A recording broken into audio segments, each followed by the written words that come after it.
Göz ucuyla bakınca yakan o gözü gördüm. Bir periye rastladım,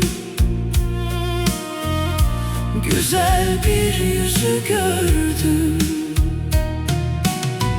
Gizli süzü bakışan, saçını yavaş tarayan, süzülerek yürüyen oku kızı gördüm. Örgü örmüş başına, sürme çekmiş kaşına. Bakmadan genç yaşına, nazlı bir kızı gördüm. Gönlüm sevda eşiğinde, umut dolu eşiğinde. Dolunayın ışığında geceyi gündüzü gördüm. Utanç bendini yıktım, gülüp karşına çıktım. Gülen o yüze baktım, hoş olan nazı gördüm. Örgü örmüş başına, sürme çekmiş kaşına. Bakmadan genç yaşına,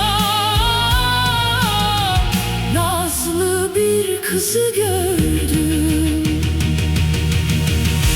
Ruhum uçar huzurla, İlham coşar coşkuyla. Aşkın o sarhoşluğuyla, baharı yazı gördüm. Vardım, kapıyı çaldım, çıktın ışığı yaktın. Baktım gözüne baktım, bıraktı izi gördüm. Heyecan, kalbin coşuyor. Söyle bak, karşında duruyor. Desem cevabın veren akıllı sözü gördüm.